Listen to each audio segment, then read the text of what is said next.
We previously proved this theorem, telling us how to find the orthogonal projection of a vector onto a subspace. Link in the description of the video proving that. Today we're going to use that theorem to decompose a vector from R4 into orthogonal components. So we're given a subspace W that's spanned by these two vectors, v1 and v2. Note, in the theorem, we need to have an orthogonal basis. Obviously, these two vectors are a basis for the subspace because they are linearly independent. They're not scalar multiples of each other. And we know that they're orthogonal because their dot product is 0. 1 times 1 plus 1 times 1 is 2, and 1 times -1 plus 1 times -1 is -2. So the dot product is 0. They are orthogonal. So we've got an orthogonal basis. We're going to use that to find the orthogonal projection of this vector B onto that subspace W. Once we find that orthogonal projection, we can subtract it from B in order to find the component of B that's orthogonal to W. Thus, we will have decomposed it into orthogonal components. The vector W1, which will be the orthogonal projection of B onto W, that's an element of W. And then the vector W2, that's an element of the orthogonal complement of W. That's like what's left of B that's outside of the subspace W. Anyways, let's run the computations. First, we'll apply the theorem in order to find the vector W1, which is the projection of B onto the subspace W. This is the formula written out in this case. We need the inner product of our vector B with the first basis vector divided by the squared norm of that basis vector times that basis vector. Then the same thing, but with the second basis vector, v2. Now the inner product here is just the dot product, so that's straightforward to compute. Doing the dot product of b with v1, we have 1 times 1, which is 1, plus 2 times 1, which is 2, plus 0 times 1, which is 0, plus -2 times 1, which is -2. This needs to get divided by the squared norm of v1.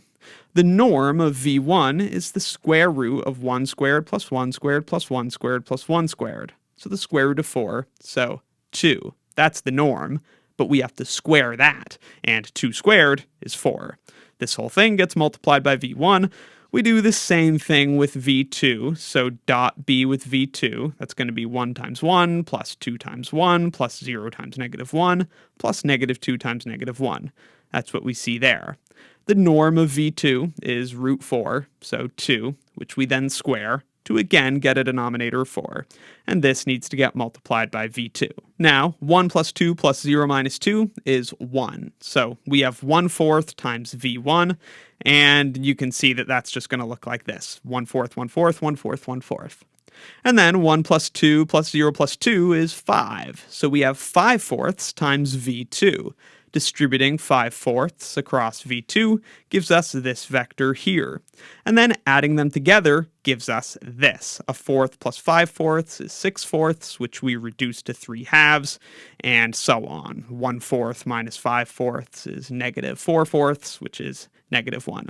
So this is W1. That's the projection of B onto the subspace W. So this vector exists in that subspace. Then all that's left is to compute W2. That's the component of B that's orthogonal to W. So this exists outside of that subspace. And to find it, all we have to do is take B and subtract the projection on W that we just found. So here's B, and we are subtracting that projection that we just found. So 1, which is 2/2, minus 3/2, that's -1/2.